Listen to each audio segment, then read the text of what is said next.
boys and assembled company. Welcome to Tales and Tunes, our monthly program of poetry, music, Mm-hmm. storytelling, Mm-hmm. hosted by none other than our very own Justin DeMille, sitting Yay! And the sitting crowd in went wild. sitting in Melton. Indeed. In Well, actually, Martlesham now. I'm the other bit of Woodbridge. Are you? You You've know me. I like moved. to be adjacent to Have you something. Not moved? no. I've been in Martlesham for a while.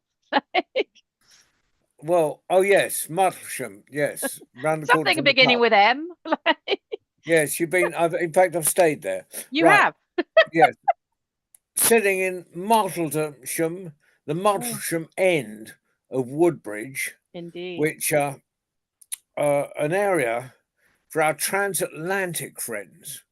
Which, for a while, most of the time I lived in Ipswich, was kind of like a little bit of America. Because Hmm. there was it was no, it was okay.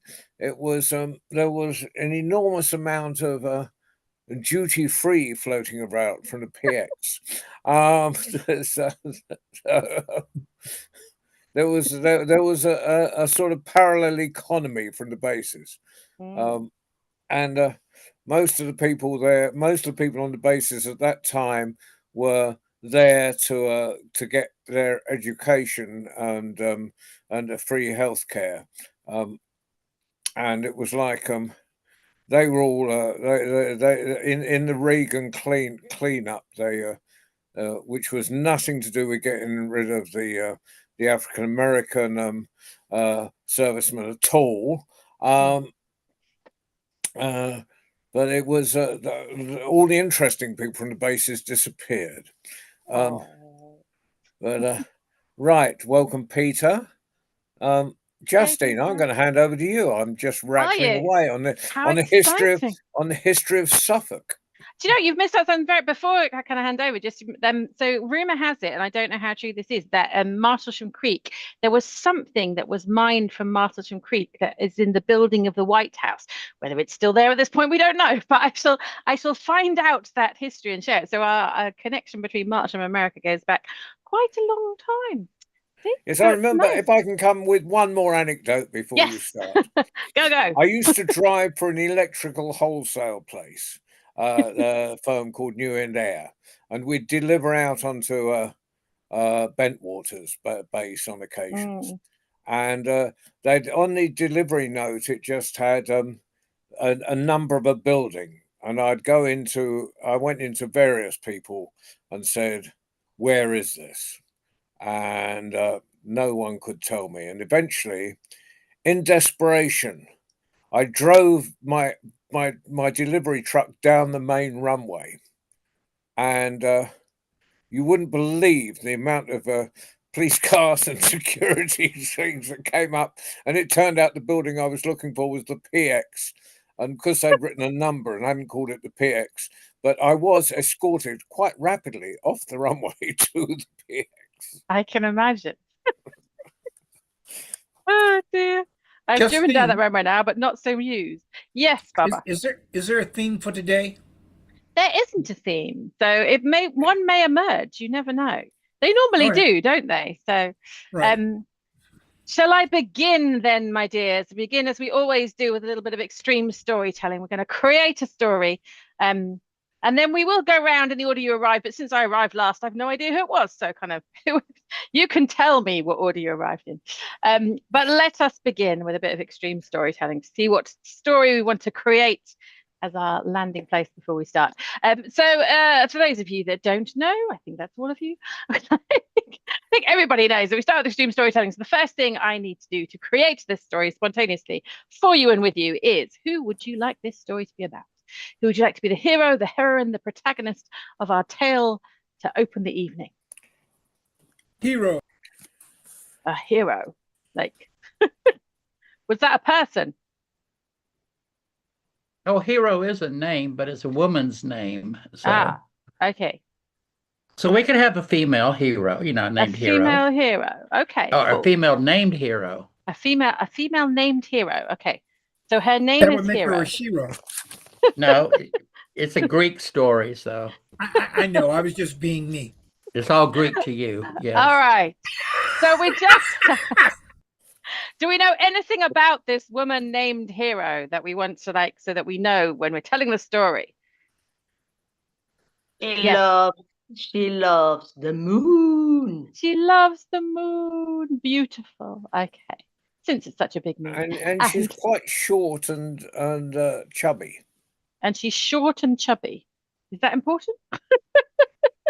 Well, I guess it we'll will find out. be. It will be if you're trying to get in, but under low arches, or you need a little weight to sit on a villain.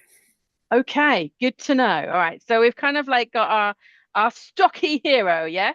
Yeah. Lovely. What does she want on our story today? What is her desire? What is her dream? What does she want more than anything in the world? Is it to do with the moon? Is it not to do with the moon? What do we To think? stop driving an 18-wheel trolley. She wants to stop driving an 18-wheel trolley, like a truck? Lorry. Lorry. I'm sorry. Okay, cool. So we know she is, as we call it, an HGV driver, and she wants to stop driving that lorry. Okay. Presumably because she wants to go to the moon, I'm guessing, if she loves the moon. You got it, girl. Okay, lovely. And then the only thing we need to decide is what or who is going to try and stop our amazing hero, the HGV lorry driver, getting her goal of stopping driving her lorry and spending more time with the moon. A purveyor of flags. A purveyor of flags. Oh, goody.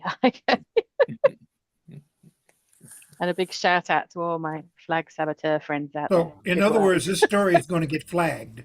It is. Let's see. All righty.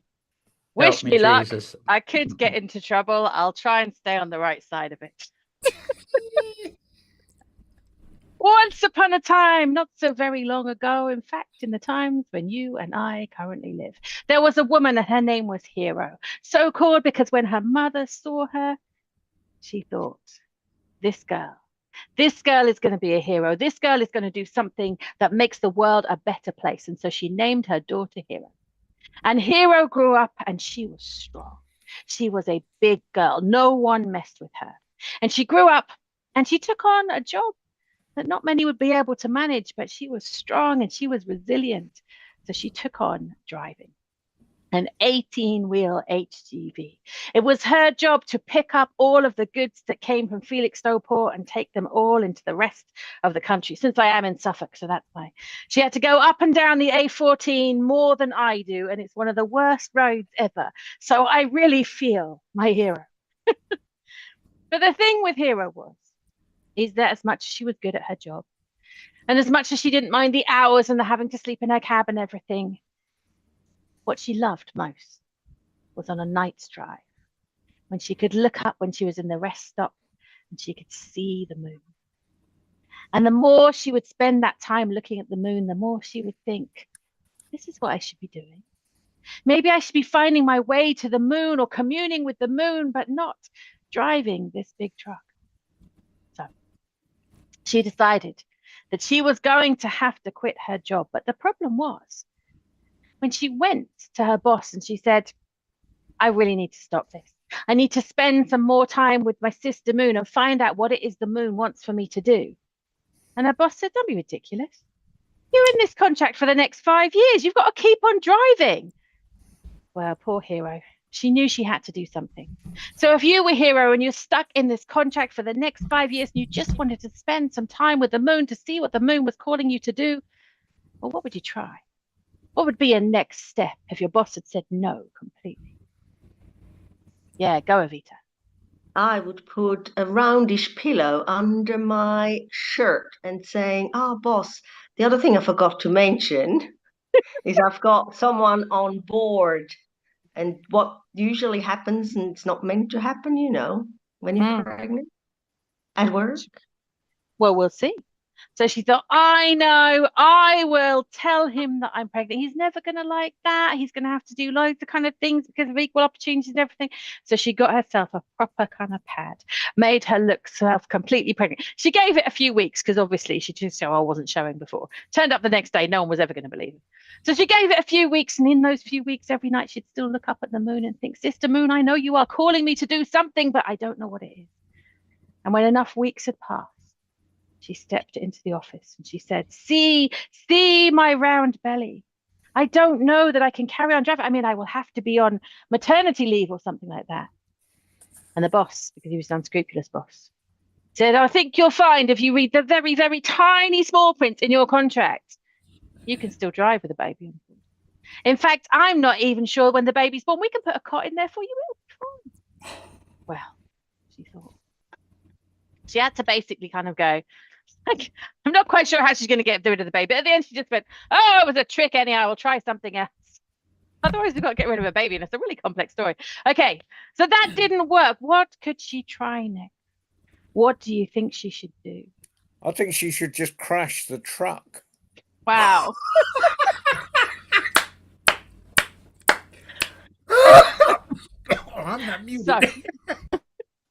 She thought, I know what I will do. Next time I'm on a very clear road and there's nothing around. She's a very skilled driver, obviously, after all these years. She thought, I will drive my truck and I will jackknife it. I will stop the entire A14 because no one wants to go to work along it anyway. So she thought, I will get myself into... Guys, if you ever come to Suffolk, I'll show you the A14. It's a joy. She thought, I'll wait till 5 o'clock in the morning when there's no one around. It's completely safe. And I will skid. And she did this amazing like skid and kind of jackknife the lorry and block the whole of the road. Well, you would think that would be it. You'd think she would get fired. But it turns out, since it was 5 o'clock in the morning and there was nobody there, amazingly, the rescue crews came and they put her back on the road. And her boss said to her, unlucky, it's not happening. You still have to complete your contract. You didn't even manage to damage the lorry enough that it couldn't go. Well, poor girl. She kept going. I've just realized the person who was meant to stopping this. So her boss, I know, we'll make it his downfall. When she went back to the boss's office, there was the boss. And around his doorway were all St. George's flags, and not in a good way. And she said, boss, like, why on earth are you doing this? You know, you can just let me go. I mean, clearly we don't have the same view. And he said, no, I'm going to keep you here just because I can. Well, our girl hero had had enough. She didn't want to be spending any more time with this boss, and she didn't want to spend any more time in the lorry. And she knew that all of the earthly practical ways she could try to get out of her job had gone. So I think we're going to have to try something magical. Lovely and gentle humans, what shall we try? I think she should actually get some dodgy cigarettes, plant them in the geezer's office, dob him in to customs and excise and the cops and everything else, and get the geezer sent to a high security prison.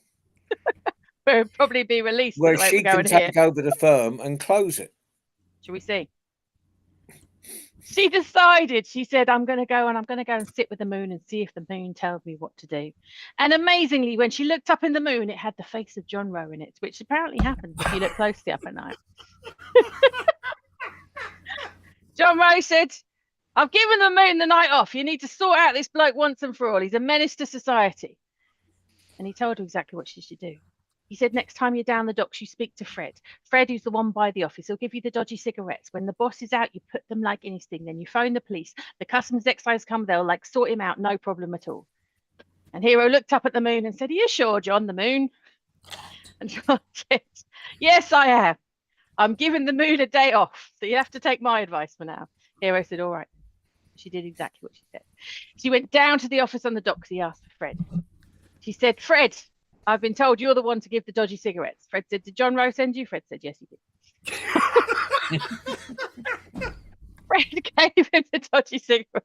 I just say I don't condone any of this behavior. Like, gave Hero the dodgy cigarettes, and sure enough, under cover of darkness, only being seen by her sister the moon, she went into that office and she stashed them in the drawer. And then as soon as it was gone, she took all the flags down and she covered like the desk with them. And then she got out her phone, she phoned the customs excise people. And she reported him and said, he is like importing dodgy goods. You need to go and check him out. Well, customs excise people were on it. They came down, they raided that office when he was there the very next morning. They took him away in handcuffs. And it just turned out that when she looked in the drawer for the deeds of the business, somehow where it had been his name, it said that if anything happened to him, everything would be left to the last employee. And she was the last employee. Everybody else had managed to quit in some way or another. And so now she owned a haulage firm. And the first thing she did was to sell it off to somebody who actually wanted it. And with that money, she went and she set up somewhere like near a beautiful lake where she could sit and look at the moon. And this time when she looked up at the moon, there was the sister moon. John had gone away and the moon was back. And she said, sister moon, what is it that you call me to do? And the sister moon said, I call you to do justice for anybody that needs it anywhere in the world, just as you have with the help of my friend John Love, but perhaps not with quite as dodgy means. And so Hero went on. And from that day, whenever she had a quandary about what she would do, she would ask Sister Moon, and Sister Moon would give her advice. And as far as I know, she's still going about doing good and helping people to this day. And there ends my tale.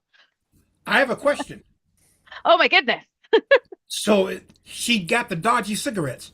Is that where we get the expression artful dodger? Who knows? And a quick anecdote Yes, between go, the go, go. story. I did, in fact, jackknife a guy. I was towing a trailer with a car on towards the scrapyard just outside Ipswich, and I managed to block the A14 for a considerable time and cause a great huge tailback. You see, it's truth in story. Absolutely. John Rowe, you've been to prison, not as a prisoner. You jackknifed a car. You took over the moon. John Rowe, is there anything you have yet to do? Yeah. Learn Be a new respectable. story. He has yet to be respectable, Babasi, and that's what we're kind of hoping that he manages to like still resist in any way, shape, or form. Yes. Right. Oh, righty. Thank you so much. That was fun. So Peter seems to have gone. Peter was here and he went. Do you know who Peter was? I do not know who Peter was. No, but I was going to pan a response. Yeah. We could have put a welcome. I should have put a welcome Peter in the thing in the chat. We should probably Keith, have. you'll be him very away. quiet up in Lincolnshire. So I don't know what order people are in, so I'm going to go for the I order on my think Keith screen. was first. Well, it looks like Keith's first on my screen. So Keith, are you happy to go first? Yes, I can do that. Yeah. Lovely. Right. I'm going to spotlight you, and then you can unspotlight yourself. Right, oh, where's There you my go. view gallery? Okay. Right. Well, last Saturday, it was All Souls Day. Right, one is All Saints Day, it's All Souls Day, the following day on the Sunday. So All Saints Day. And so that got me thinking about saints, and so I've got a story that involves a saint, Saint Paul, but this time in the story it starts off as Saul. Well, there was the church has started to grow, and there was preachers. There was Peter. He was preaching about Jesus and saying that he could rescue because of his death on the cross and resurrection. That believing in him would save us from sin and death. Well, there was one of the followers in Jerusalem was Stephen, and he started to preach, and he told the people he saw a big vision, and all the people around there thought this was awful, this was blasphemy. And so they took off their cloaks and put them at the foot of a young man called Saul. And they picked up stones and they stoned Stephen to death. And as he died, he prayed that God would forgive them because they did not know what they were doing. But this young man, Saul, he wanted to do something about all these new people that were believing in Jesus. And believing in these people they call themselves the follower of the way. And so he went to the authorities in Jerusalem and got letters of authority to go to Damascus, because the whole of the church and the believers had spread quite far and wide, even as far as Damascus. And he had these letters of authority that he could go and arrest followers of the way, both men and women, and take them back for trial.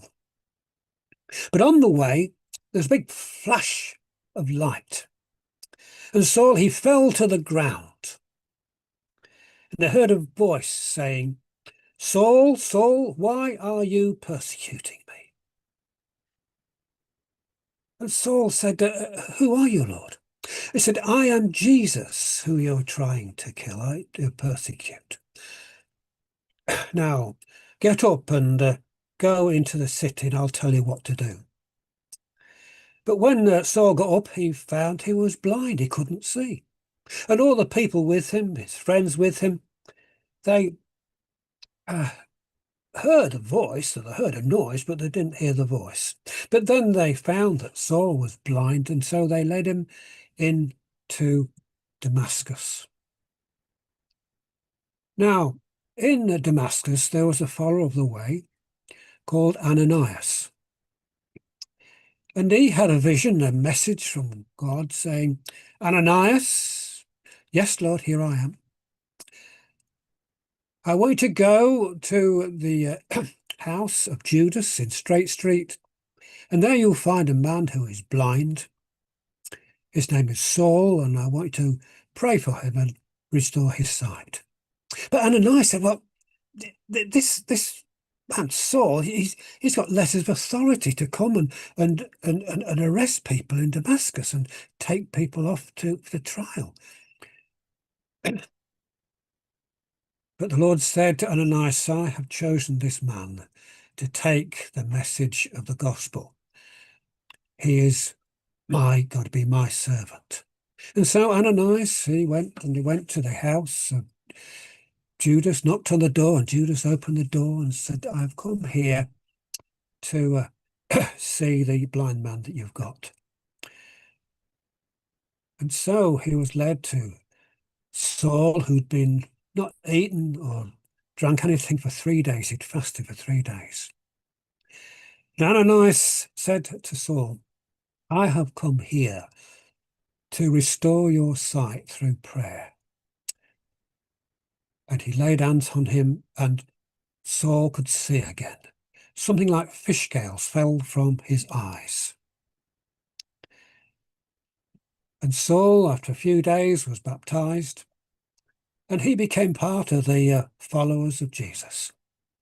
And he started to preach to anybody and everybody who'd hear. He went to the meeting houses, and the people were astonished. They said, "Well, wasn't this Saul given letters of authority to come and arrest followers of the way? And here he is saying that Jesus is the Messiah and has come to rescue us from sin and death."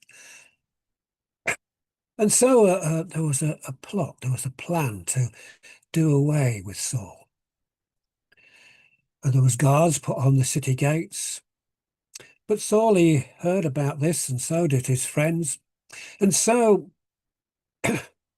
they went to a window on the side of the city wall, and let Saul down in a big basket down to the outside of Damascus. And Saul, he set off and he went to Jerusalem.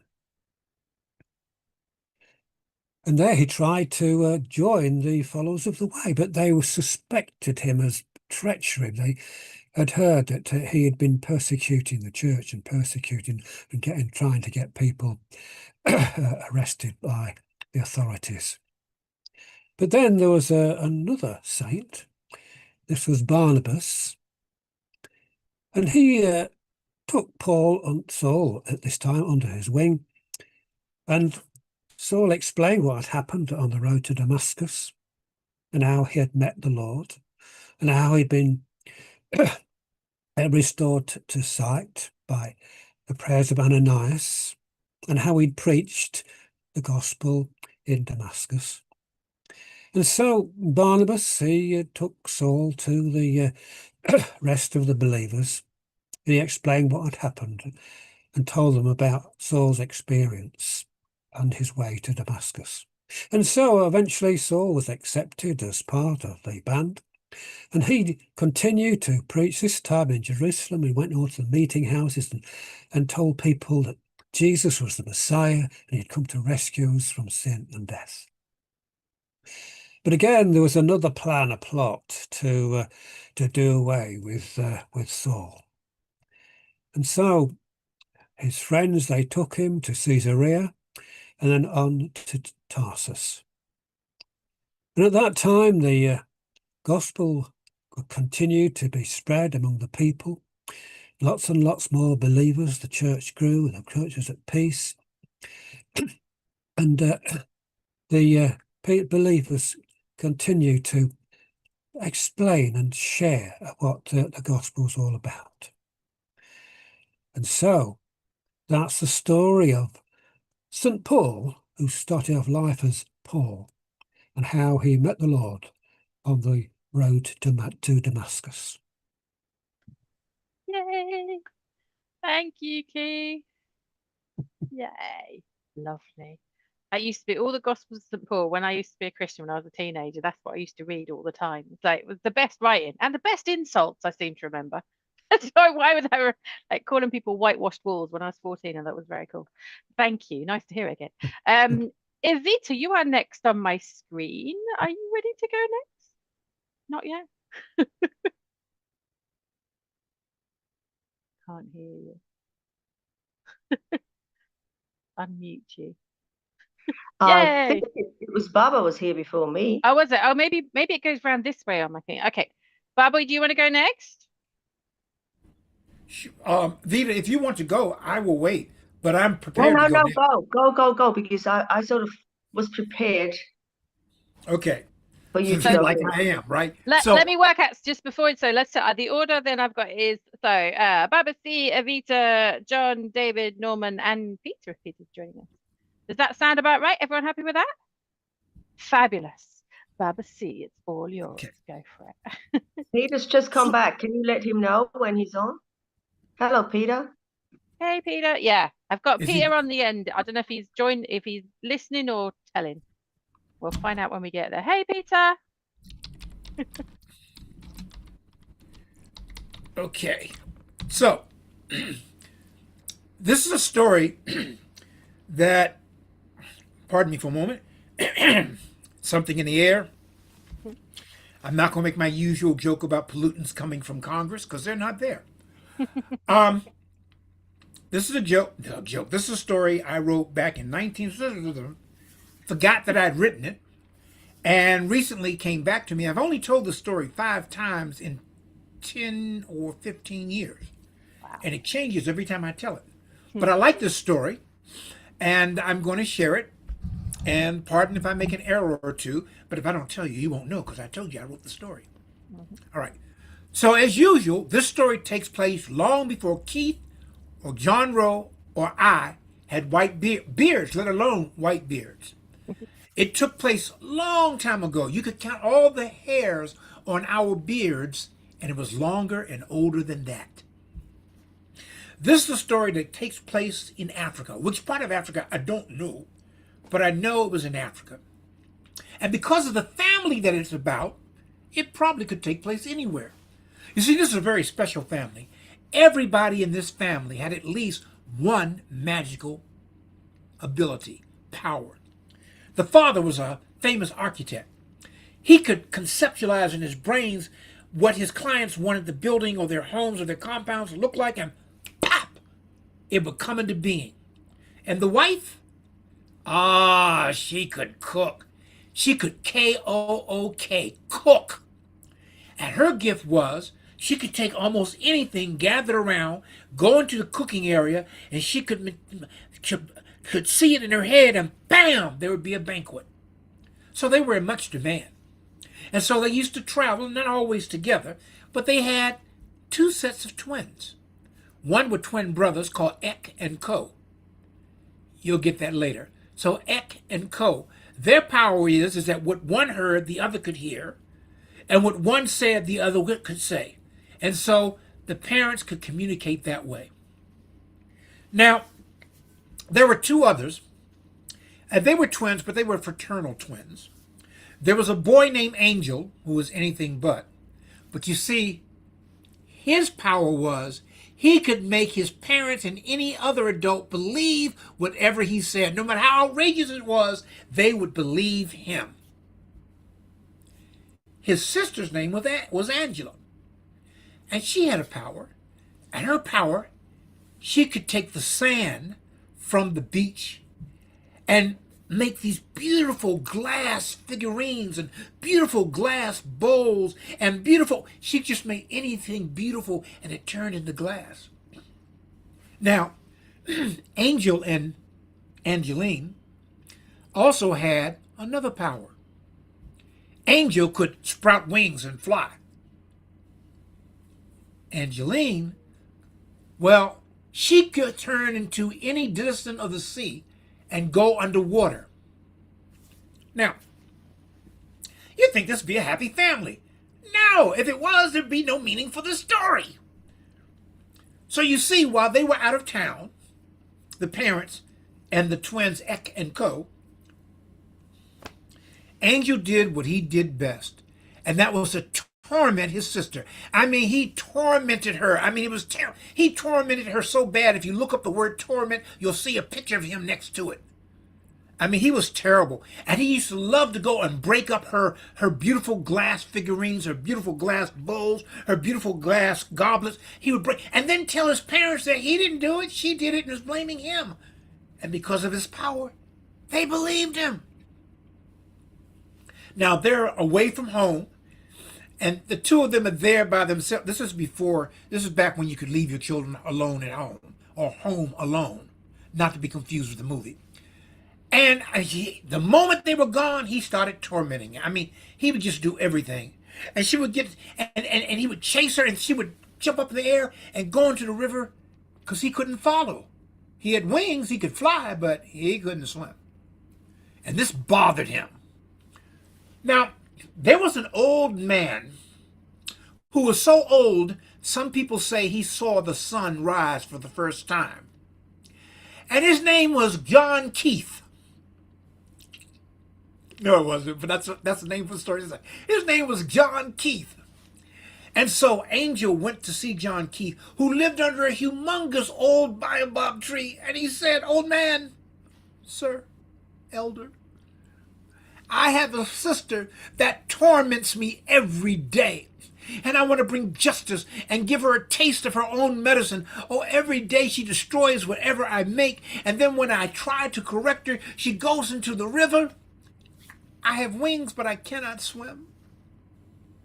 Please let me deliver justice to her." And so Keith John said, "If what you told me is true, I can grant you that power, but you must give me something in return. But if what you're telling me is not true, there will be consequences to pay." "Oh, I wouldn't lie to you." Remember, his name is Angel, but he's not. "I just want to give justice. I want her to suffer as I have suffered." And so Keith John snapped his fingers, Oh, I can't snap my fingers. Would you guys? You don't even have to. Yeah, thank you. Just snap, please. Every time I snap my fingers, no noise comes, and I get a lot of pain. But anyhow, and one of Keith John's nephews appeared. And when he appeared, he took Angel's wings. It wasn't painful, and attached it to his back. And he gave Angel an amulet to wear. He says, now, the next time your sister torments you, you put on this necklace and you can follow her into the sea. My nephew will give you a ride home. And so the nephew spread his wings, picked up Angel, took him back to the compound, and no sooner had he left, Angel started tormenting his sister. He ran down where she had just made these beautiful, beautiful glass figurines, and she had this beautiful glass bowl that she hid in a nearby tree. And he came and he smashed all of her stuff and broke it up into 1,000 little bitty pieces, and then started tormenting her and calling her names and throwing sand at her. And of course she ran, she jumped up in the air, and she dived into the water, where she became a fish. Ha ha, not this time, little sister, because he was born first. And he jumped up in the air, held onto the amulet, went into the water as a bigger fish.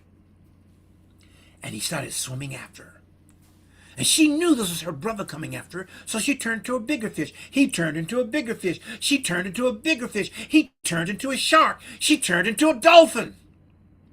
I was going to have her be another animal besides a dolphin, but I saw no porpoise in that. Ba-dum-bum.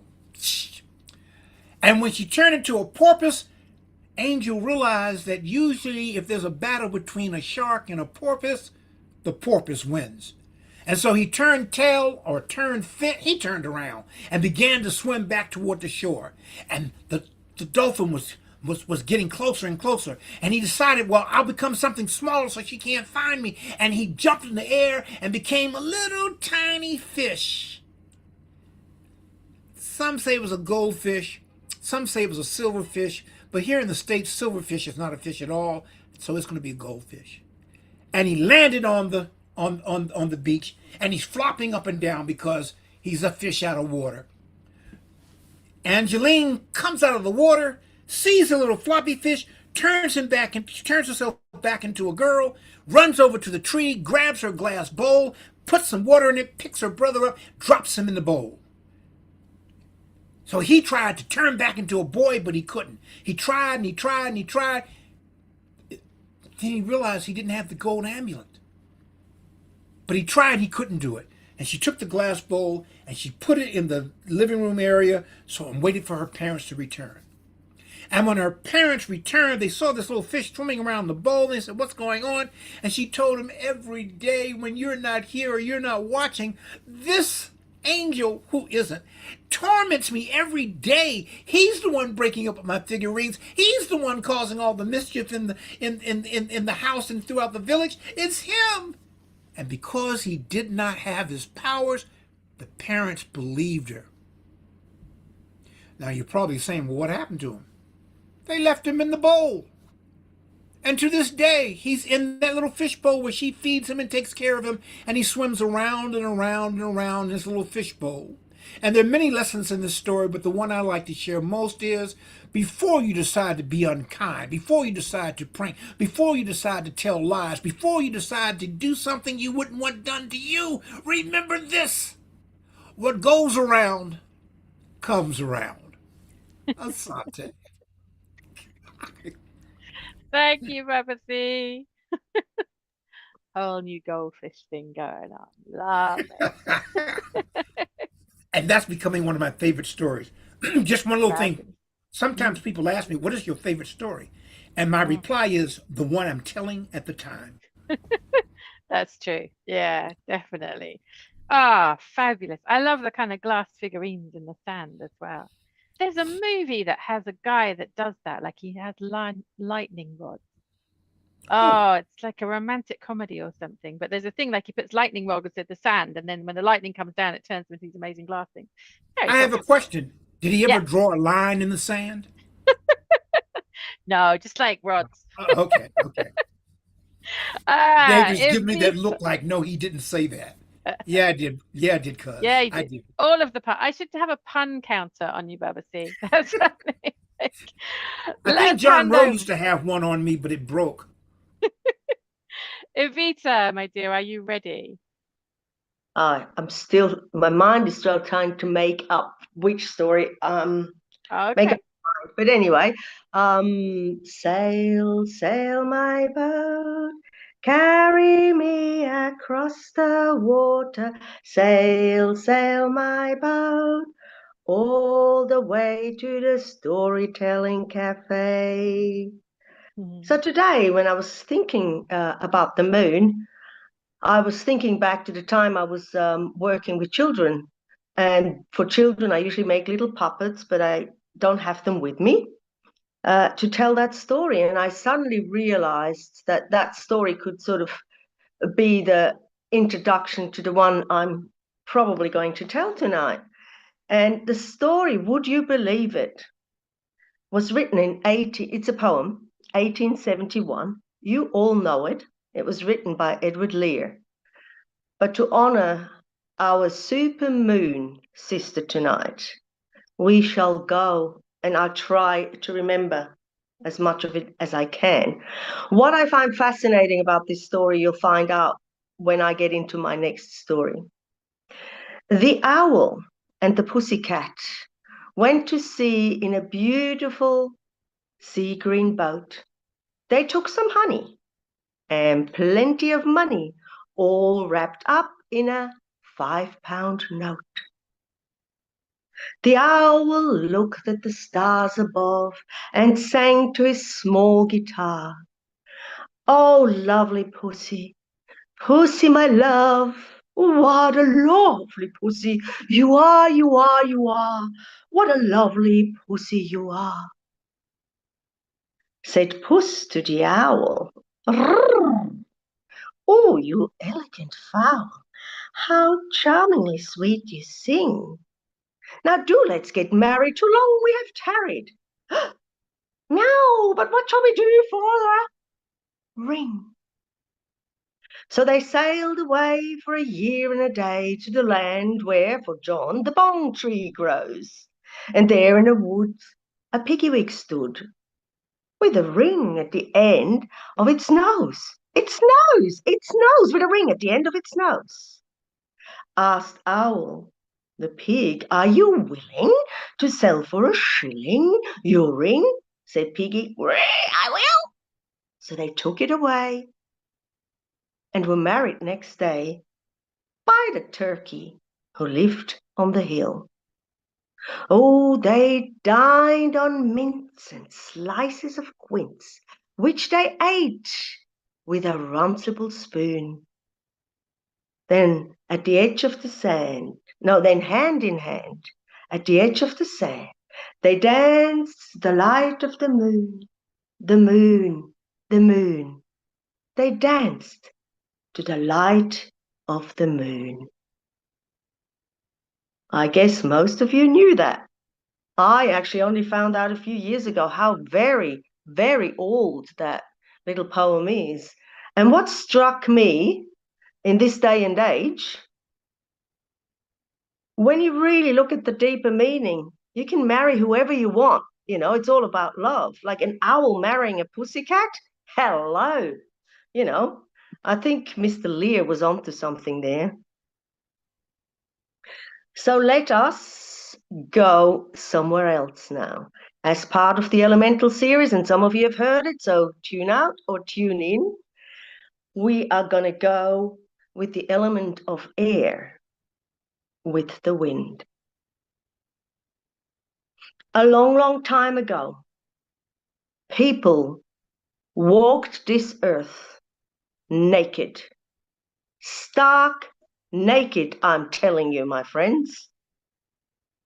And everything was just fine. They lived in harmony. And because they were naked, they didn't have to make clothes. So they had so much time on their hands.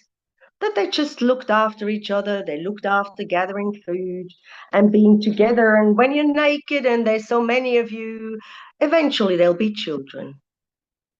Life was good.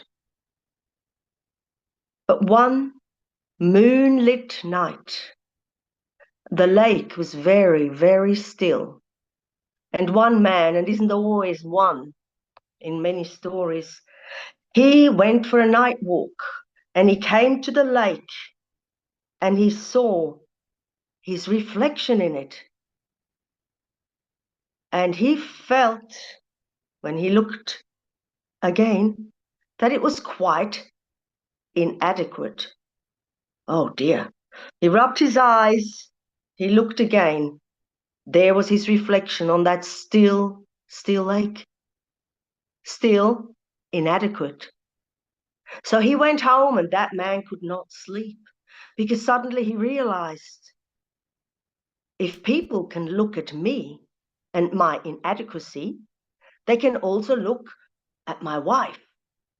And she was fine, I'm telling you, she was fine. And his gorgeous children. He tossed and turned, and by morning he knew exactly what he had to do. He called his family together and he said, my dear family, something has to change around here. It is that I need you to find something to cover yourselves. His wife laughed and said, why should we do that? Everything's just fine. Now, for the first time in the world and on that island, a man's voice started to rise while it went deeper. His wife had said, why? We're all fine. And he said, because I said so. So his wife and the children began to try to find ways to cover themselves. Now the man went out and asked his best friend and neighbors. He talked to them and said, look, this is not right. Actually don't look. Get everybody to cover themselves. They laughed and said, mate, what's wrong with you? Everything's just fine. But it wasn't. It wasn't. His mind could not let go. He lost sleep over it. He didn't know what to do. And he suddenly thought of one thing. There's only one person, the one that lives near the village, the magician.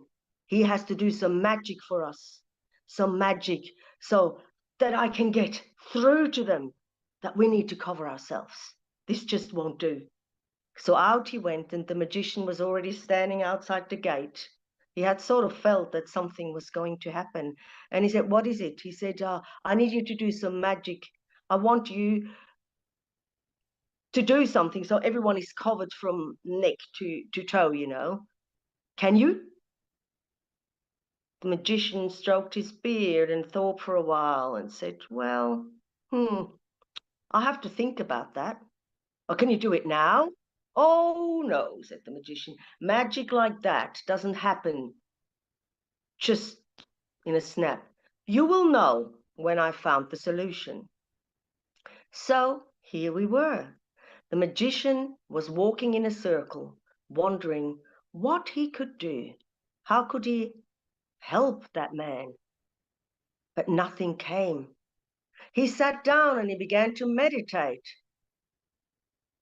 He began to contemplate, but nothing to cover people from head to toe. But just then, a little grey bird alighted on a branch, and he had an idea. Sister bird, he said, would you be so kind to spare one of your feathers for me? Just one. My prettiest feather? She asked. No, your least pretty feather will do fine, thank you, sister. So the bird plucked the feather from her plumage, and it floated gently down into the magician's hands. He held it, and he knew. Brother Wind, he called. Come here, I need your help. Whoosh! the wind came around and he said, I need you to help me out. I need you to gather all the clouds, go over to that village and make it rain, and then make it rain again. And then you take this feather and you swirl it around the people when they come out. Why would I do that? Asked Brother Wind, getting a bit blustery. So the magician told him the demands of that man. By now, the wind was quite cross. He was quite angry, and he happily over to the village. He pushed 2 black pregnant clouds right above the village, and he let it rain and rain again. Now the people came out of their houses looking up, and they got really, really wet. They were soaked to beyond their skin, I'm telling you. And then he made those feathers fly. Oh my, did those feathers fly. And they flew and they flew and they swirled around big people, little people, old people, young people, and stuck fast to their bodies. The wind left. And the people, by now rather confused, looked at each other. They could still recognize their faces, but from chin to toe, they were all covered in grey feathers. They tried to pluck them, they tried to pull them, but to no avail.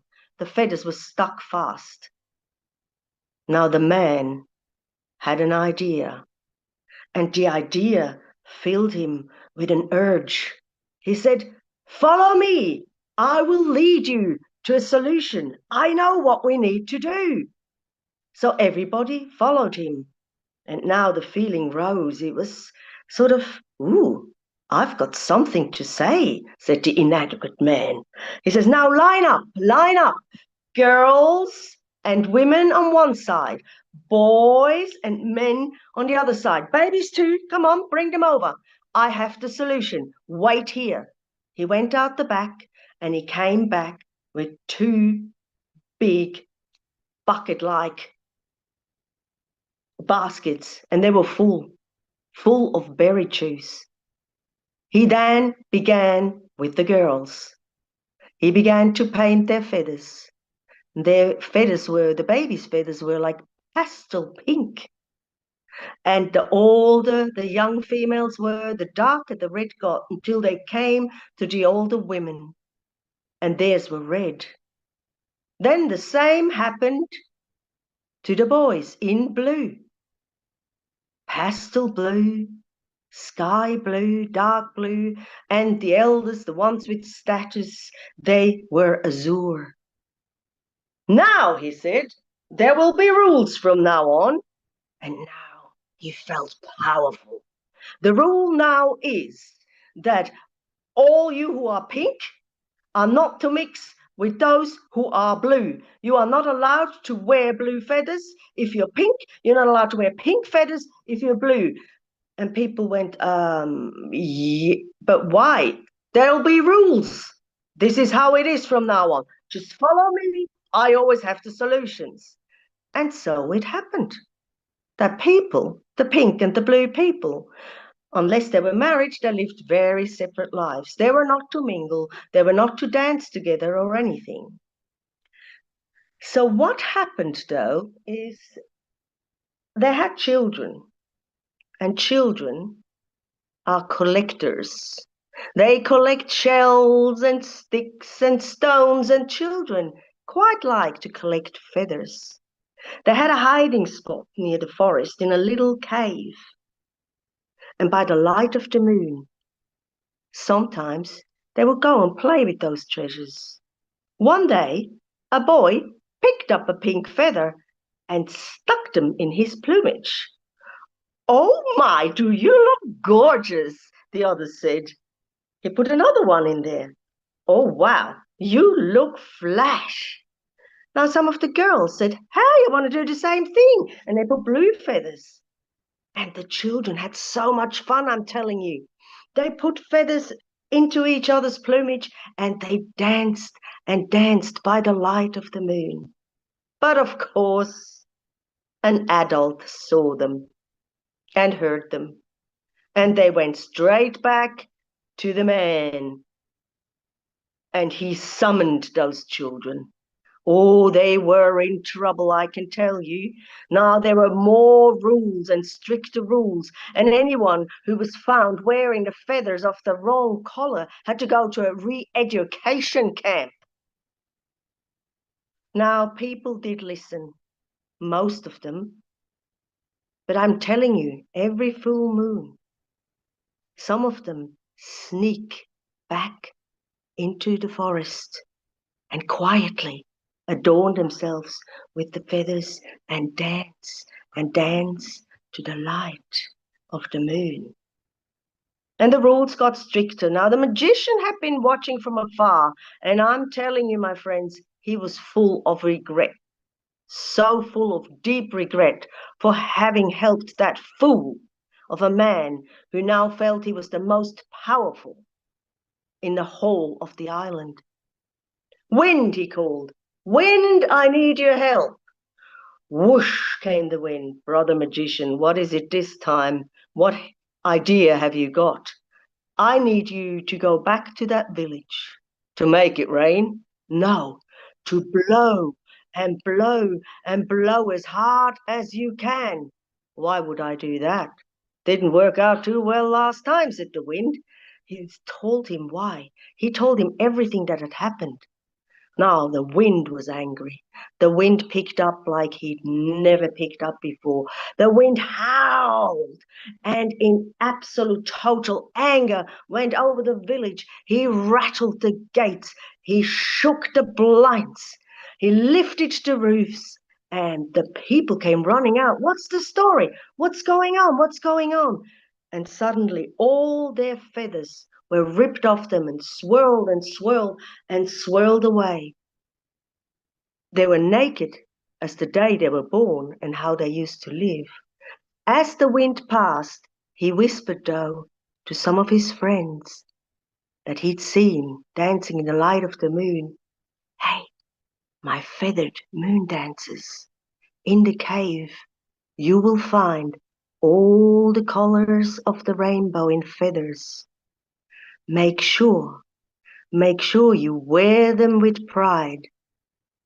So I'm telling you that in those days, up until today, we find those feathered dancers. Some of them might be us ourselves. Some of them might be our children or our friends or our neighbors. So make sure when you see one of the feather dancers to smile at them and say, "I see you. I love you." Bye. Oh, thank you. That was beautiful. Oh, love that. Oh, welcome. And hi, John, you made it. Talking with John on Facebook and I've got him here, so it's good. Okay, who is next on my list to tell? John, other John I have. Mr. Rowe, are you there, my dear? Hang on, you got to unmute. Hang on. You're still muted. Still muted. There you are. There I am. And I'm just going to do a few poems tonight, if that's okay. Lovely. That would be lovely. Thank you. I might have done this last time, not sure, but it's called Colours. Beautiful. Follows on beautifully from Evita, like it was planned. I'll nail my colours to the mast of any vessel with a cargo of love, justice and equality bound for utopia. I'll join the crew as deckhand, captain, bosun, stoker or midshipman, put my back into hoisting sails, stoking the boiler or any of the 1,001 tasks it takes to keep the ship afloat and on course. And while I know there will be many storms to weather and pirates to repel, with only the stars to guide us and faith that a better world is possible, I'm confident our journey will not be in vain.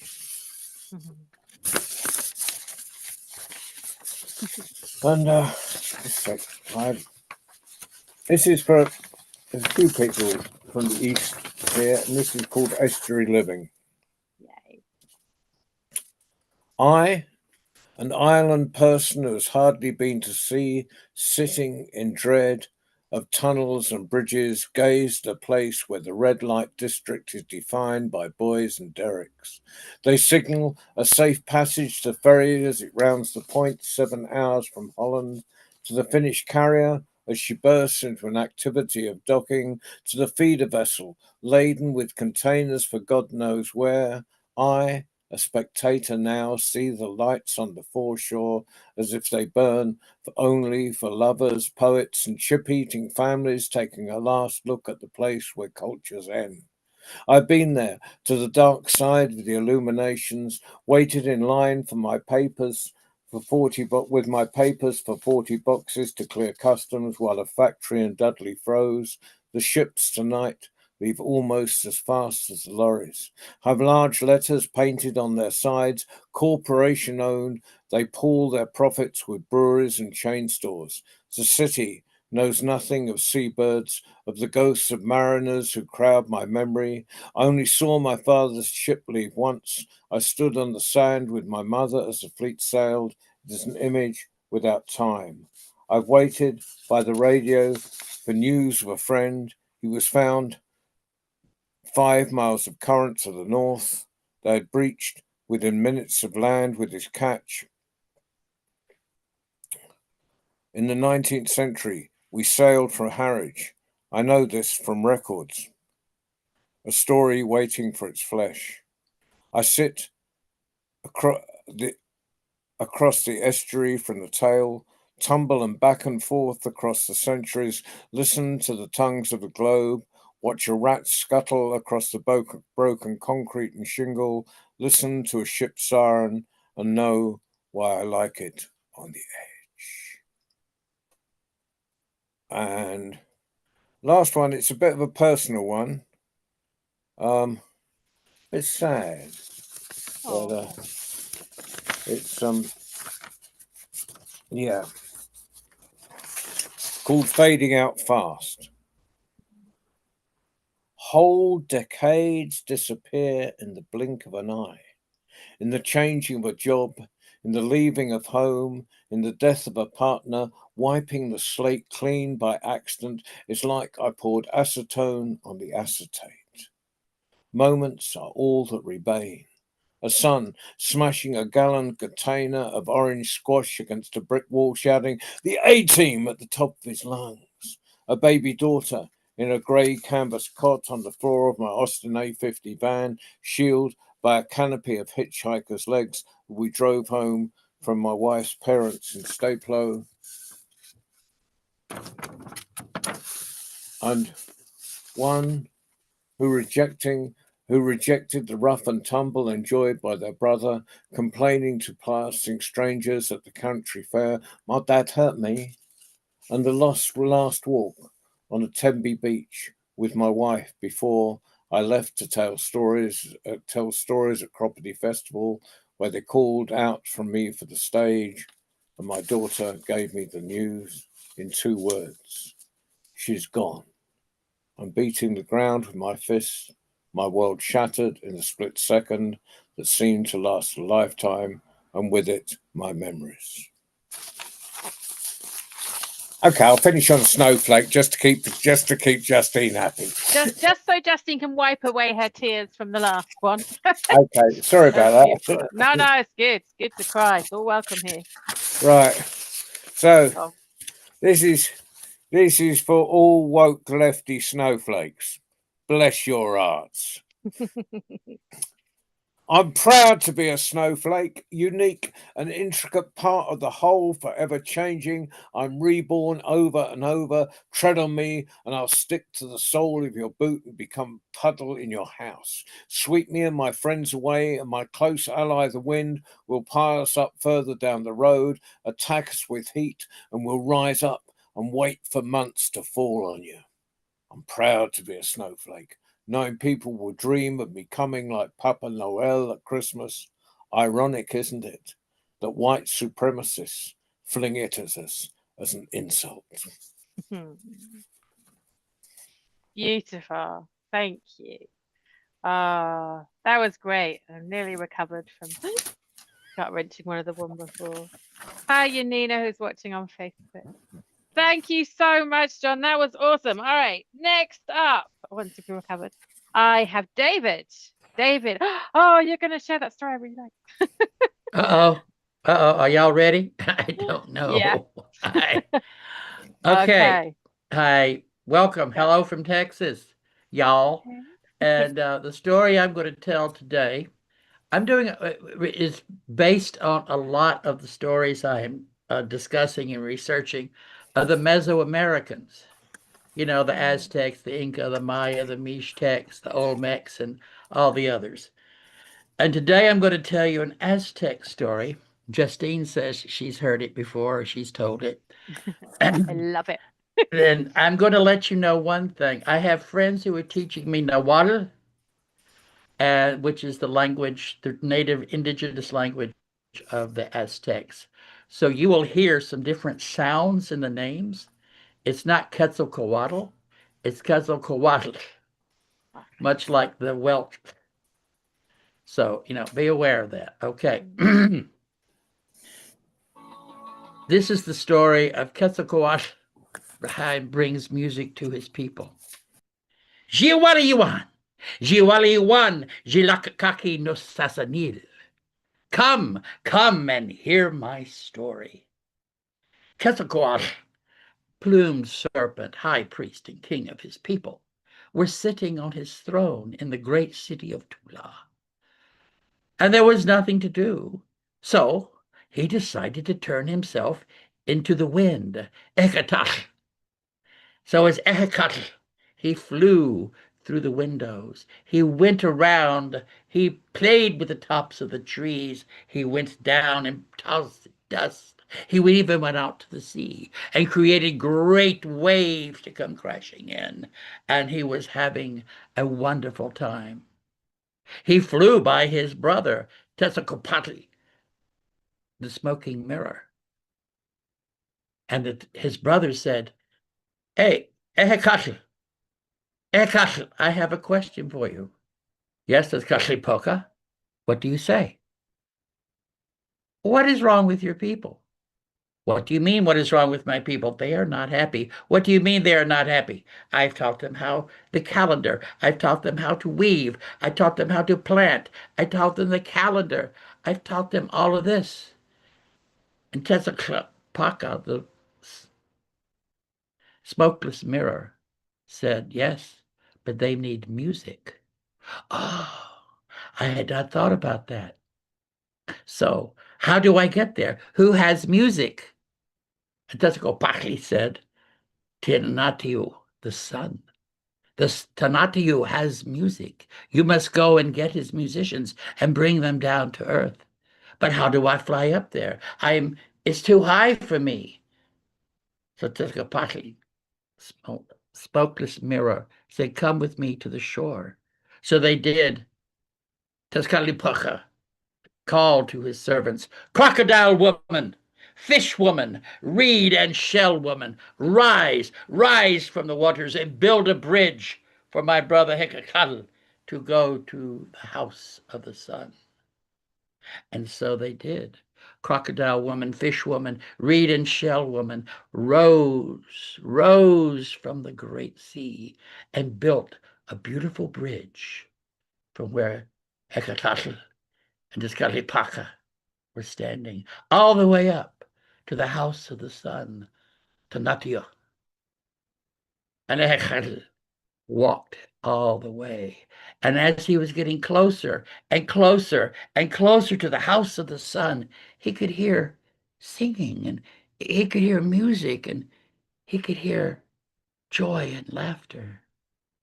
So as the wind, he went into the palace, and he flew through, he breezed through all the rooms until he came to where he heard the musicians.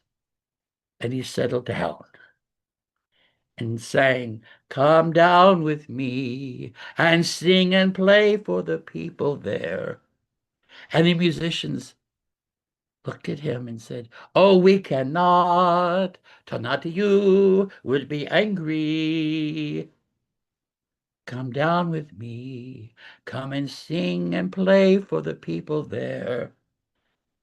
The musicians said nothing. They hid themselves, for they know if Tonatiuh, the sun, had seen that they were gone, he would be angry, and as the sun, his heat and his light would get louder and louder and grander and hotter and brighter. Come down with me and sing and play for the people there. And the musicians answered, yes, yes, we will. We will come down to the earth and play for the people there. And Hechal became Quetzalcoatl, the plumed serpent, high priest and king of his people. And taking his feathered cape, he went and he enclosed and embraced and endured the musicians, and grabbing them, went down the Rainbow Bridge, the bridge that Crocodile Woman, Fish Woman, Reed and Shell Woman had built. And he said, help, Tonatiuh will be coming down, destroy the bridge. And the three sisters did. So Tonatiuh, the sun, is trapped in the heavens. And the musicians came down with Quetzalcoatl, the plumed serpent, high priest and king of his people. And they taught the people the music. They taught the people the songs and the dances. And the people taught their children. And their children taught their children. And their children's children taught their children. Till now, music is everywhere. Tlazohcamati. Thank you. Oh, thank you. I love that so much. I love that image of like the feathered cape with all the musicians in it. Mhm, It's just, mhm. it's such a beautiful visual story. And the Rainbow Bridge. Fabulous. Oh, thank you so much. Such a treat. All right. So I have Norman, you are next on my list. Are you ready? Lovely to see you. Let me put your Hello, yeah. Well, such a windy lot. indeed. And with John wrote, I love your poems. Like you mean, Mm. and you ping out these pieces of paper, the words go out into the internet, and I can't write fast enough to remember them. So perhaps it will come this way in another way. I can And tag you on the snowflake. I know the where he's written the snowflake poem, so I can send oh, that that's one to good. you. Okay, then. He puts them on Well, the internet, and I save the links to them. thank you. Now, you said the theme is wind, right? It appears to be. That's kind of moon Okay, and then. wind seem to be like the themes that have emerged. So moon and wind, like wherever Yeah, you want to go, moon, really. wind, it is a full, yes. So there was, I think if you've heard this riddle before, and then this riddle, and then be followed by a story. And there's once a man who was given a challenge. He said, you must learn to weave the wind. You must learn to weave the wind into a garment for the soul. Mm. And this was his life task, how to weave the wind into a garment for the soul. So how do you weave the wind? Does anyone want to say or say so? Well, this is the answer. You make a flute. That's one of the answers. Oh. The answer was first properly given to me by Seth Townsend as the storyteller who can take words and weave them into stories that become a garment for the soul. Mm. Once, a long time ago, there was a woodcutter, and that is how he made his living. Each day, he would get up in the morning, and his wife, who was a good woman, would prepare his meal. He would eat that simple meal, and he would pick up his axe, which was his possession, and his only other possession was a donkey. And he would go into the forest to cut wood. Now, he was not allowed to cut trees down. Only the king could do that.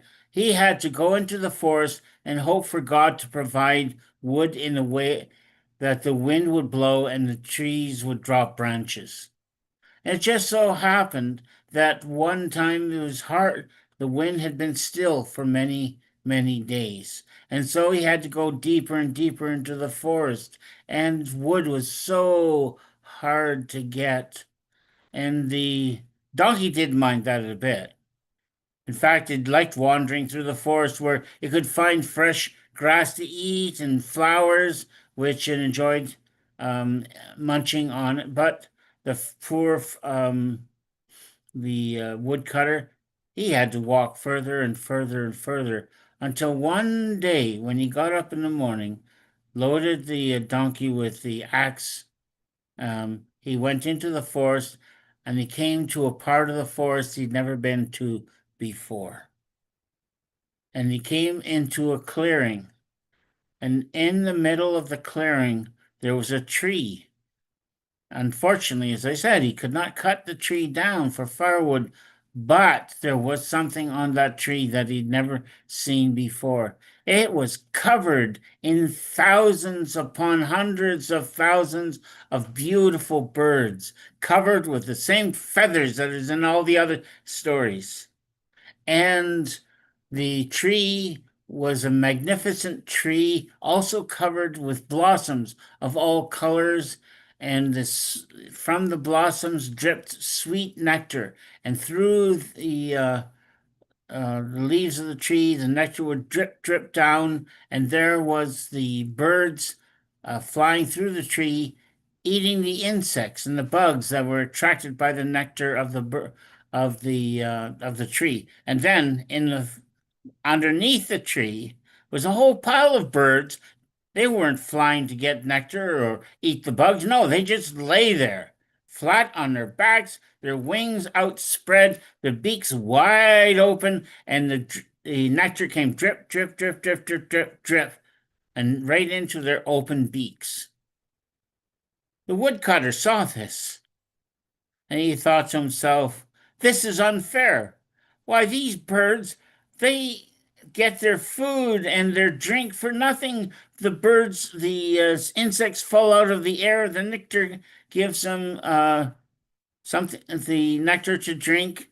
And here I have to work day after day after day, making only enough money to the food for that day." And so he got a thought. And the thought was this: if God provides for the birds of the forest, then God should provide for me as well. And so he made a vow. I am going to go back to my hut, my dwelling, and there I will stay in bed until God provides for us as the birds are provided for the birds of the forest. And so he picked up the rope tying on the donkey, turned around, and he went straight back through the forest to his house, where his wife was preparing a bit of food that she had bought in the marketplace with the wood that she had sold in the marketplace that morning. But she saw her husband. He says, "Husband, you're back early. Why are you back so early? You haven't got very little wood at all." And he explained about the great tree, the nectar, the insects, the birds.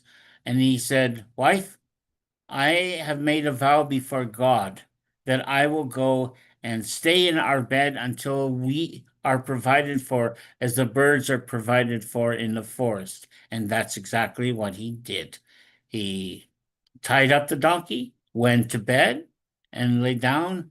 And while his wife prepared what little food they had for a meal, he slept. And he slept some more. And there's lots of snoring in this story, but it's not a good part of the story, so I'll leave that one alone. And finally she called out, "Husband, the food is prepared, but there's very little. But come and eat." And he said, "I made a vow I would not leave this bed until God provides for me and for yourself as the birds are provided for the forest. You must bring the food to me. So what could she do? She brought a bowl of rice and vegetables and brought it to her husband. And when they were finished eating, well, it was time for bed. So the woodcutter went back to sleep once again, and his wife, lay beside him, wondering what would happen in the morning. And this is what happened in the morning. She woke up first somehow and nudged her husband. And he said, "Husband, we have no food. We have nothing. We have no money. You must go, take your axe, go into the forest and chop wood, or we starve." And he said, "No, I have made a vow that I will not leave this bed until we are provided for as the birds are provided for in the forest." And so he went back to sleep. And the woman, poor woman, didn't know what to do, and she went outside to have a good cry. As she came out into the yard, she saw the donkey, and there was their neighbor standing by the donkey. And she said, "Neighbor, what can I do for you?" And he said, "Well, I see that your donkey is still tied up, and it so happens I have need of a donkey to move some things for me." And he says, "I'll give you a couple coins if you let me use your donkey." Well, a couple copper coins were better than nothing. And so the young woman took the wife took the money, went into the village marketplace, and there went to buy some grain and some vegetables. Meanwhile, the neighbor took the donkey and went into the forest. And he did not wander around in the forest with the donkey. Oh no, he knew exactly where he was going, for he'd had a dream the night before. The dream was this: if you go into the forest and you find a certain hole dug in the cave on top with a tree on top of it, you will find a great treasure of gold and silver and copper coins. You may take the gold and the silver, but leave the copper coins alone. Do not touch a single coin. Now, the dream didn't say why, but hey, who can understand dreams? Or especially dreams that are true, for he followed the donkey down the pathways into the forest until he came to a tree, and under the tree there was a cave in the ground. In the cave, the ground, and he went down, down, down into it. In the dim light of the sun, he saw 3 piles of gleaming copper and silver and gold coins. The dream was true. And for dreams, as one knows, and one who hears stories, dreams are always very true. And so he took the one bag, and he filled it full of gold coins, and he loaded that onto the donkey. And then he took the other bag, and he filled that with copper coins. And there was a donkey loaded down, down, down with treasure of copper and gold coins. He had only brought 2 bags because the dream had said, "Take only the gold and the silver." But as he led the donkey away he thought about to himself, "There is a small treasure of copper coins, a small fortune. I can't leave them behind." And he says, "So I wouldn't be harmful to take 1 or 2 or 3." But then what he did is he took and he went down into the hole, and he started to fill his pockets in his cloak and full of coins, clanking copper coins. And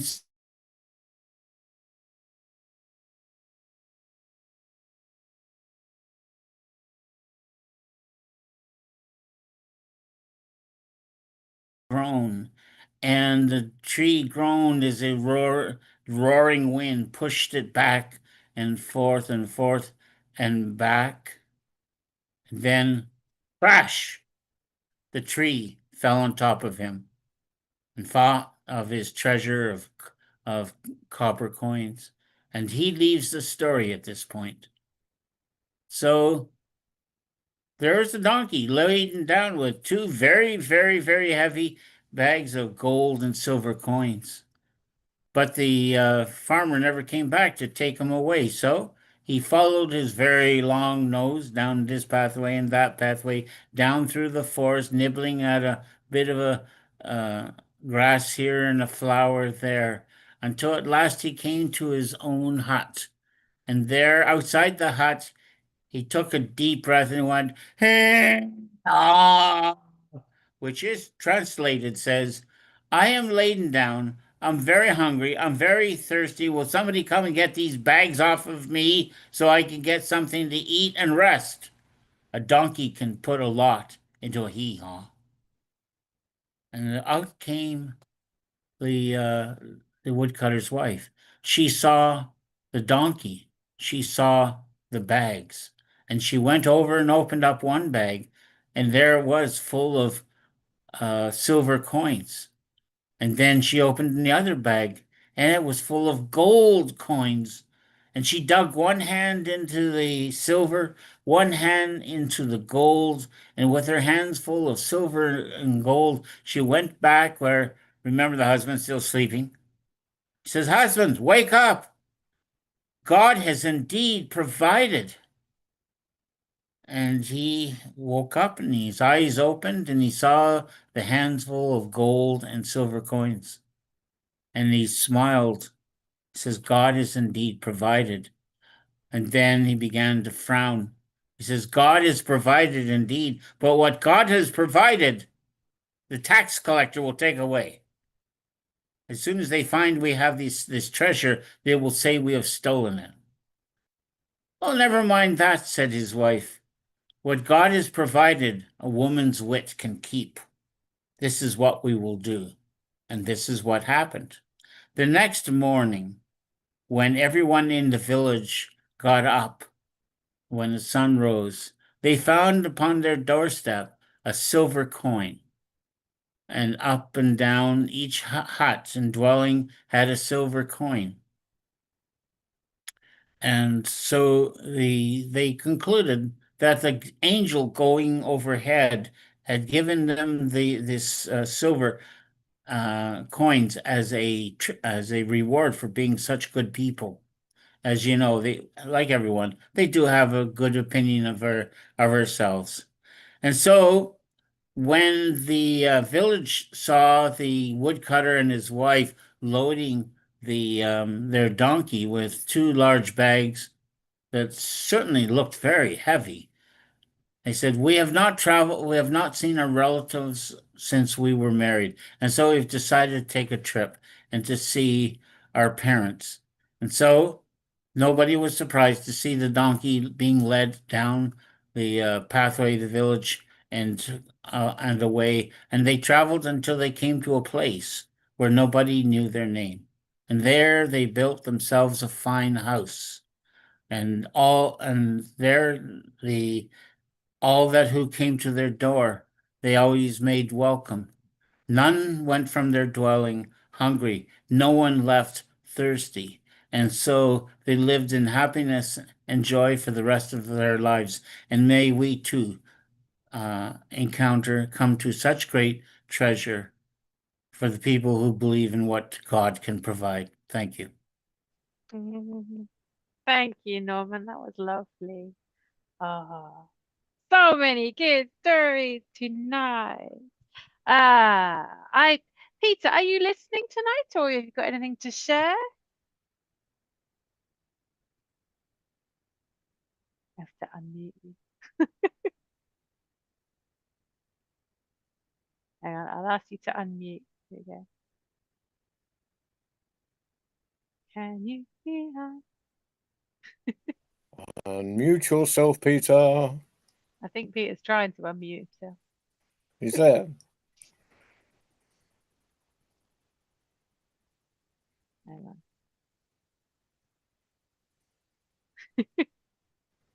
Can you not unmute? Even if I ask you to unmute. You might be able to unmute him since you are. Oh, the host can unmute him, I think. That's what I was trying to do, but I can't. Let's see. I think I I can just ask. Peter! Oh, you were there, and then you got again. Whatever you just pressed worked. Unmute. There we are. Yay! Yay! I mean, yay! We're all very excited to hear your voice. I don't know whether- Technology. I hate the bloody thing.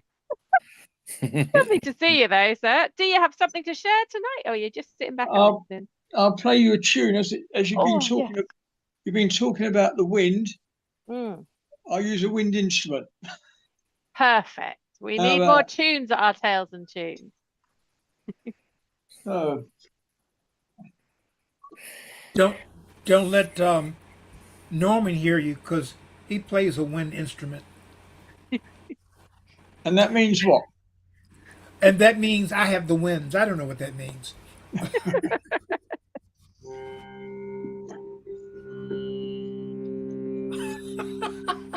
Is that coming through? Yeah, Yes. the drone bit is, yeah.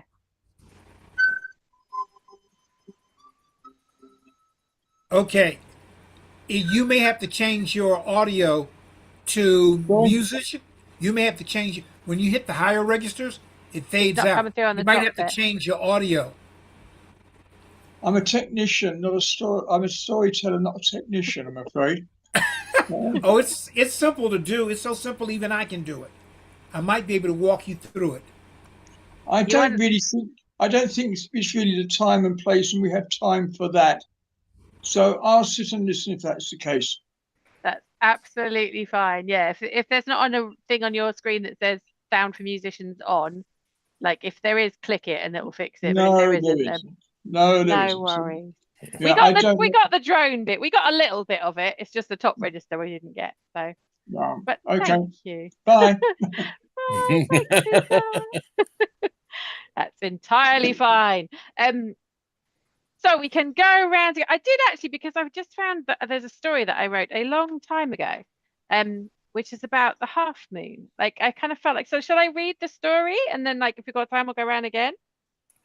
We're on an hour and a half so far. But oh no, you go till 9, don't you? We go till I've 9. done this so before. You have. I keep trying to be kind to Waleed, but I know, but Waleed knows we're here for the 2 hours, so that we got late I know. comers can join whenever. Why do I keep doing this? Because you're tired. Because you're a wonderful person. And John, it's And good because we don't want to see lose you. Waleed. This happens the first if I can just do this because of this happens the first Wednesday of every month, but also we do a worldwide story round, and that happens every it should happen every 2 weeks. It depends. Last Sunday. We're So always here the first Wednesday. that's at 6 o'clock. So if you answer my friend request, I'll make sure you get all the publicity all the time. Yeah, thank you for coming. You're welcome. And we will join in from East Africa with other tailors and friends. Yeah. That'd Brilliant. be great. Thank you. It'd Great be to have lovely to you. have some East African participation in the cafe Yeah, in general. So Definitely. Yeah, definitely. We would love to join. I've been following you on Facebook, and I know most of you have been seeing your work, and it's awesome work you're doing, sharing the light of stories. now, Mm. go, if It's I can needed in the continue world. conversation for 2 minutes. Do you work with children at all? Yes, I work a lot with children. So we do the first Saturday of every month at 10 o'clock in the morning UK time, so the Far East can get to us. We do young international storytellers. So if anyone from the age of 0 to 18 or something wants to come on and tell a story, I'll make sure. We've only just restarted that again, but we're trying to get children from all over the world on that. And also, Okay.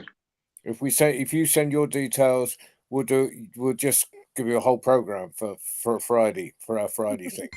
So Yeah. just stay. Okay, Just recruiting. worry. I'll type my contacts on the message. Yeah. Yeah, put it Yeah. in the chat. Okay. All Okay. right. Okay. Thank you. Justine, I'll let you take over as host now. Thank you. Very kind.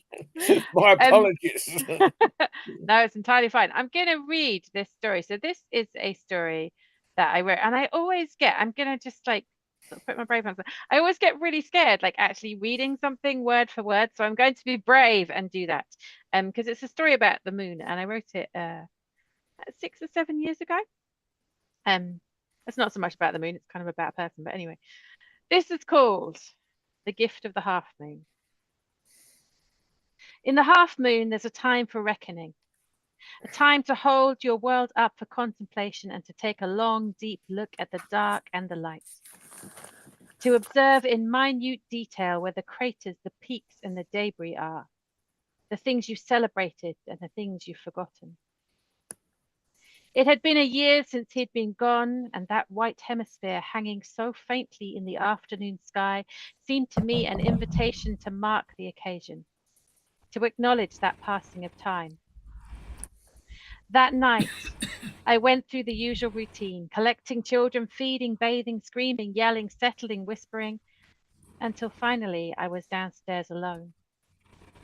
Through the window, my regular bat visitors danced their twilight turns, and when they'd finished, I quietly poured the wine, opened the patio doors, and stepped out. I sat in that half moonlight on the peeling paint of the garden bench.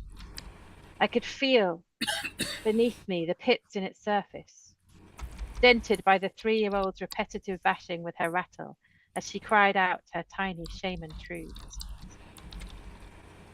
That delicate light silhouetted the climbing frame where the 8-year-old would sit atop, unashamedly staring and calling out into neighbors' gardens, seeing no reason why people in such close vicinity should not be friends. Each sip of wine in that cold autumn air brought a memory of that garden into focus.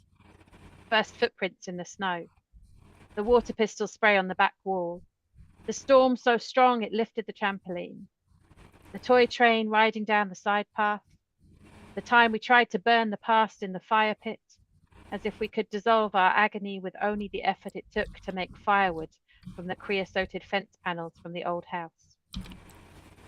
Only when each memory had played out and drifted past did it feel like time for the reckoning, time to contemplate the dark and the light in my world, in the light of that half moon that so easily held both in a starless sky. So I contemplated. I held my world up to that light and I found it wanting. And I realized I didn't want it to be wanting. I wanted it to be okay. I desperately needed to be able to say that this hadn't broken me. My mind scrambled to reconcile this lack. It grabbed for words that I'd use online to mitigate my rantings when all hell was breaking loose, and I dared let a little of that be public. While I muddle through, we're getting there. It's tough, but we make the best of it. These were the social necessities that I'd churn out even when I truly felt I couldn't bear this earth for one more second, because even in that hell, I daren't seem like a burden. I daren't risk being judged crazy, or I wouldn't be able to just carry on as normal when I'd managed to safely pack this darkness away again. But those self-soothing platitudes fall flat with no social media to validate them. And so the air growing colder around me just intensified the all-consuming feeling of want in my world. I was tired of the power games at work. I was tired of having no space to breathe, create, or rest. I was tired of the constant cycle of feeding and clothing and educating the children instead of playing, enjoying, and discovering. I was tired of every penny that came in so quickly finding its path out. I was tired of the lack of real love, real companionship, real support. I was tired of running on empty and dragging myself through every single day. My world was not just wanting, but yearning, tugging at its tethers. My world was wanting to spin on its axis in a flamboyant pirouette of rebellion, away from this old, tired, exhausting existence, and into some glorious celebration of life that would leave us free, complete, unburdened. Then the baby monitor rustled next to me and snapped me back to the electronic reality of my everyday life. Notifications pinging on the phone swiftly followed. A work message, an ex-lover testing the water, a text reminder. I sipped the wine, tilted my head back to the night sky and closed my eyes to the half moon, although its imprint was seared on my lids. There was no space for this kind of indulgence in my life. I had commitments, responsibilities. This was just how it was. The noises from the monitor subsided, the youngest deciding she could live without her midnight milk for a little longer. Now flipped back into the everyday, my hand reached for the phone on the arm of the bench, thoughts turning to ignoring the tax reminder and the work message, maybe flirting a little with the ex-lover to pass the time. But before I got to the phone, something stopped me. A moth. The moth landed on the back of my hand. Moths are not the delicate beauties that butterflies are. Their alien faces and earthen wings have always scared me. But somehow, on this night, I did not freeze or jump at its touch, nor it at mine. I could feel its limbs on my skin, see its eyes reflecting the dim light from the house. And although the next day I might have said it was just the wine or the moonlight, in that moment, it seemed to be challenging me, questioning how easily I had been distracted from the important work of this half-moon night, asking why I was now ignoring the invitation extended to me by that afternoon sky. My hand, with its passenger, was frozen halfway to my phone. The rude interruption of nature challenging the control that device held over me, exposing its strange juxtaposing demands where the deeply personal and the highly official sat side by side. Questioning the way it had become the filter for all life, how its influence had crept up unnoticed like the glow of sunset becoming the dark of night in the distraction of wine and conversation. I found myself changing my reach, with the moth still aboard to guide me. My hand moved towards the fire bowl that had been tucked beneath the bench, neglected all this time. I pulled the bowl out in front of me, and as soon as I did, the moth left, flitting without ceremony into the night, its work done. Mine was just beginning. I found twigs, leaves, garden debris for the kindling, and logs I'd stored what seemed so long ago. I built the fire. Taking an old lighter from my coat pocket, I lit it. The kindling took and the flames licked, danced and caressed the rest of the wood to glowing life. As I watched those flames, I felt a voice within me. This voice had words that I had not sung for decades, words that seemed to whisper, yes, you, yes, now. Words that held the power to spin a world on a different axis. Its song was deep, gentle, strong, clear, playful, delicate. I took a deep breath and let that voice out. And there ends my story. Thank you. Whoa. Whoa. Thank you for indulging me. I found that and I'd forgotten I'd written it ages ago, and I'd say, voice from the past. Thank you so much for listening. We have time for more, though. We've got about 10 minutes left. So, would anybody else like to share something for our last few moments together? I might be persuaded. Someone else, quick! Somebody else, quick! Well, if Okay. you're persuaded, Baba C, you were first in, so. And I'll add another poem if I can. If I can find it. Lovely. Okay. Okay, Baba C, who's twisting your arm? He's twisting it so hard I cannot say. Oh, Hey, John. okay. You do one, and then I'll attempt to do a short story after you do your poem. Okay, cool. So we're going to John first. Yes. Okay. Oh, I John, thought it did was you on hear mute. me? Hang on. John, are you there? I think he's disappeared. I think he might have gone to find his poem.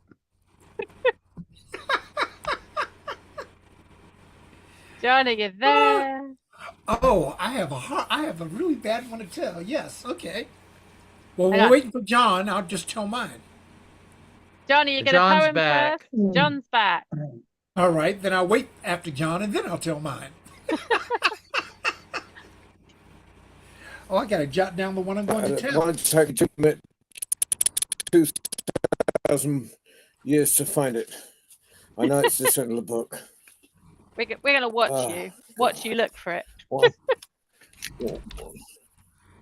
Well, if I can find it. Next Sunday here is like sort of Veterans Day in the States. So I know this is here somewhere. Oh God. But Baba C, can you do your story? Yes, Yeah, I yeah. will. Yeah. I We've done will that do my first. story. All right, Okay. hang on. Let's spotlight you, my dear. Okay, so. There you are. Okay, so John and David, you're not allowed to give away the end of the story. How dare you?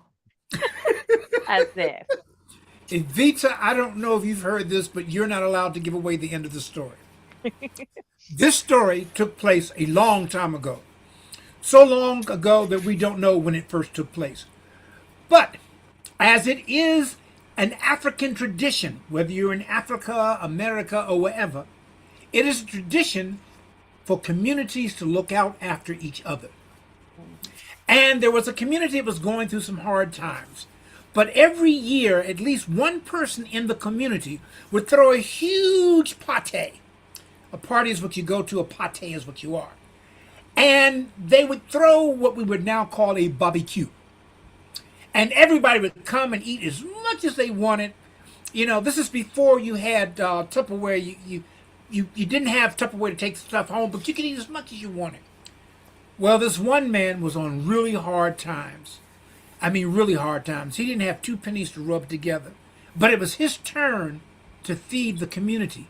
And he had no idea what he was going to do. He had sold off his furniture and most of his assets just to keep the roof over his head.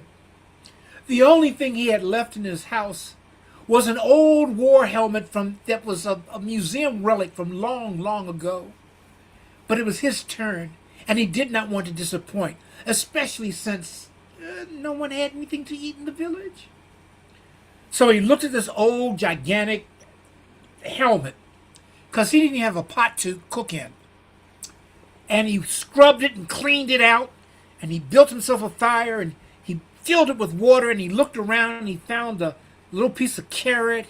He found a half-cut onion, and he found a little bit of this, a little bit of that, and he did the best he could. He seasoned as best he could. He did what he could, but it only resulted in a very, very watery-looking gruel. It was not appetizing at all.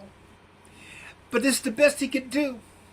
So, getting 2 mitts, he grabbed the sides of the hot helmet and he took it out into the backyard to invite his community to come and feast. And as he stepped through the threshold and to the backyard, the plain-looking gruel turned into a rich, thick, delicious, savory, aromatic stew. And he set it down, and as people began to come, he ladled, or some people say ladle, he ladled out bowlfuls and platefuls of this hot, rich, aromatic, delicious stew. And people came back for seconds and third, and for some reason, the great big helmet never seemed to empty. And after a while, everyone had big bellies, tight stomachs. Well, can you have a big belly and a tight stomach? Anyhow, they had big bellies, and they were just full. And they thanked this man for the most delicious meal they had had in a long, long, long, long time. And to this day, people are still talking about this man and his helmet. They're still saying that when you bring out the helmet, you bring out the best. That may be a U.S. I know, but advertising Evita thing. got it. I know. I got Yeah. And I told this, people in Australia. In fact, I told this when Princess Jasmine was on one time, and they got it in India. So Okay, Oh, wow. for those that may not know, Hellmann's is a very popular, one of the most popular mayonnaise in the United States and parts of Great Britain. And side note, David. Yeah. It's known as Have it bring helmet- out the helmets. Yeah, when you bring out the helmets, you bring out Hellman's, the you bring best. out the best. And by the way, the best is a pun too, because on the West Coast, helmets is better known as best mayonnaise. Oh, okay. Yeah. Yes, There that was you a go. triple entendre. All Anyhow, right. So yes. a poem from John, and Avita's going to finish us off Yeah, with a so, song. So go for it. I'm gonna have to leave. I have I have a phone call I have to return. But thank you, Okay. everyone. Thank Good to you, see Okay, Dave. everyone. Thank you, See you Let us next not you be later. time. strangers. Take okay, care. this is called Veterans. Next Sunday in the UK is Remembrance Day, and a bit like Veterans Day over and thing. They were all veterans. Anyone more than 2 years old when I, a bulge baby, came screaming into the world in my nan's front room. I remember the house on Essex Road and its backyard with its outside toilet and vegetable patch, and my granddad, who found me looking for a policeman to show me across the road when I ran away from home at 3 years old. I was going to see my friend at Tilbury. I met him on the district line with my dad. He cracked a joke, asked me what I was going to do when I retired. At that moment, we were passing a pile of tires on the dockside, and the words merged like the trains that met on the bottom of our cul-de-sac on their way to Barking Station. The steam trains ran at the bottom of our yard. We stood in the alley waiting for them. Powered by electricity, the trains running on the other side of the road weren't half as interesting. There were bomb sites too, big gaping holes strewn with rubble and half-standing walls.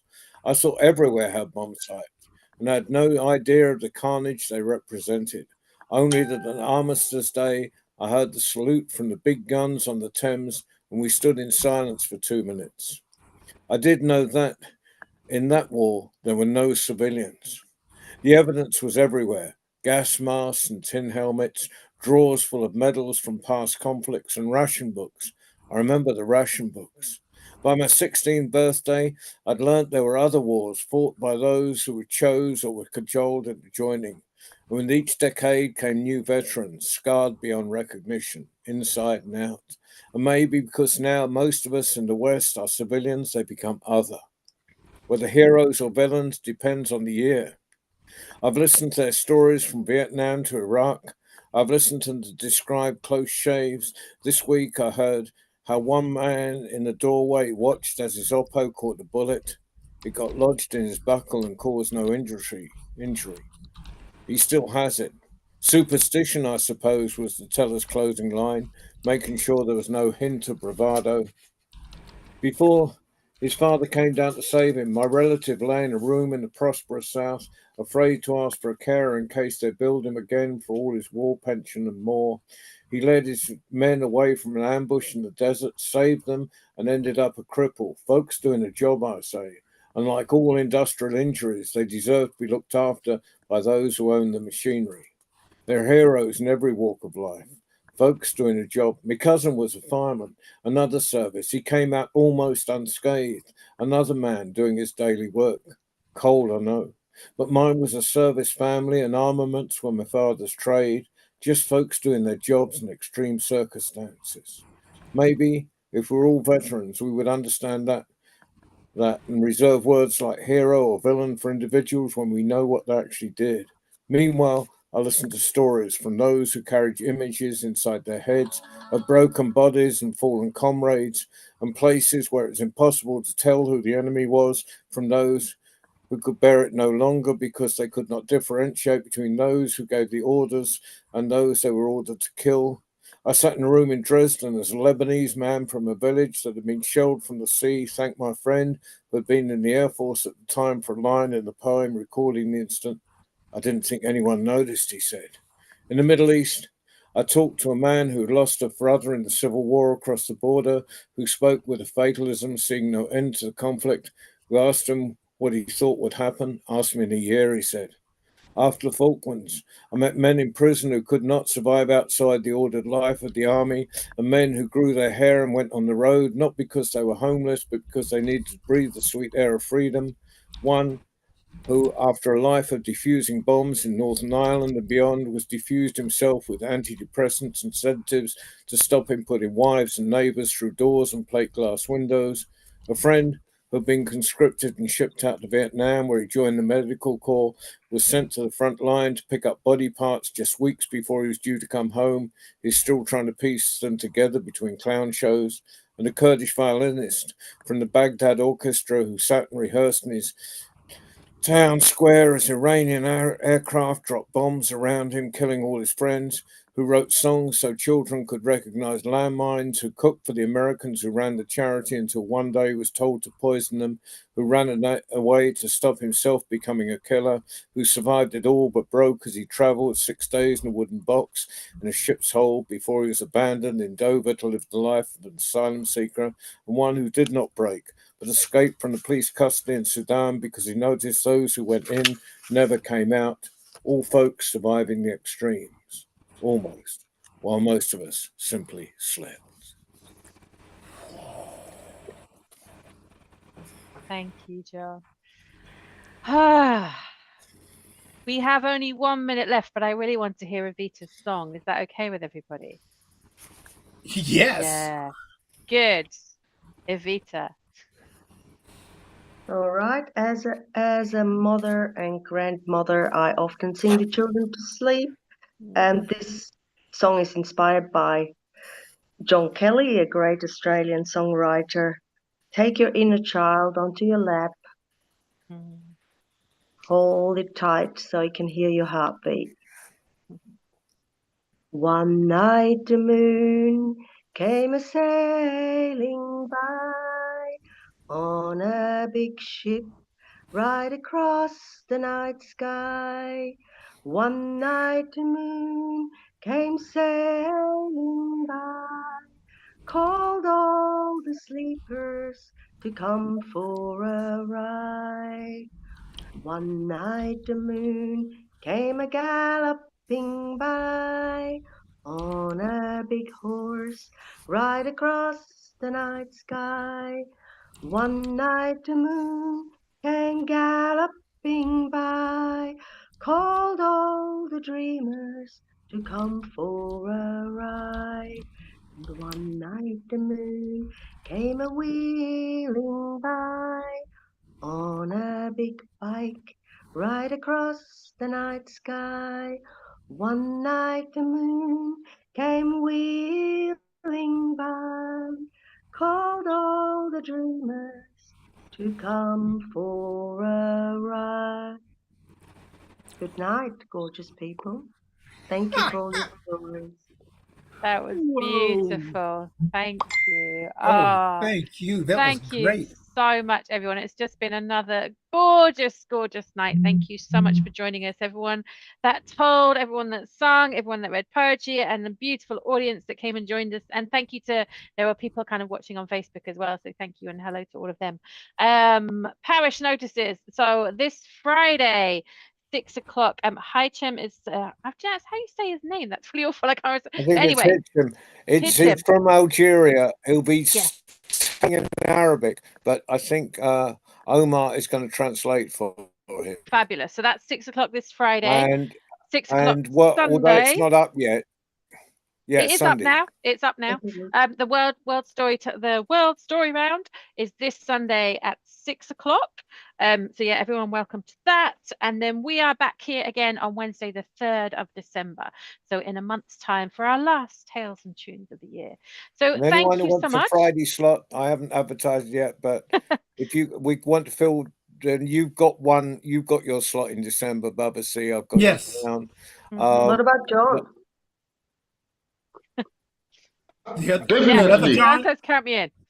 Okay, December I will be happy. Brilliant. Okay. Lovely. Yeah. So message John. I'll give you. I'll slot you on a Friday in December. That'd be brilliant, John. If you could do one. Okay. And Brilliant. I'll email you about that. I'll give you Cool. the choice of Oh, dates. okay. Great. So Thank we you so need, much. Thank we you need to talents- Waleed as well for staying with us. Yes, look And flying the around. magic carpet. Yeah. Well, he can sleep next week. We laugh, but we truly we love appreciate you it. and we appreciate you, man. And thank your wife for allowing you to continue flying the magic carpet. Indeed. Yeah. Okay. All Right. right. Thank you so Thank you, much, Justine, for everyone. being our host tonight. You're really welcome. And I will see you Thank- all next month if I don't see you on here before. Yeah. All right. Right. Take care. Stay blessed. Guys. Good Right. night. And Good remember night. to be a great day. Yeah. Bye, guys. Bye-bye. Thank you. Bye. Vita. Nice meeting you, Peter. Okay. This was fun. C, out.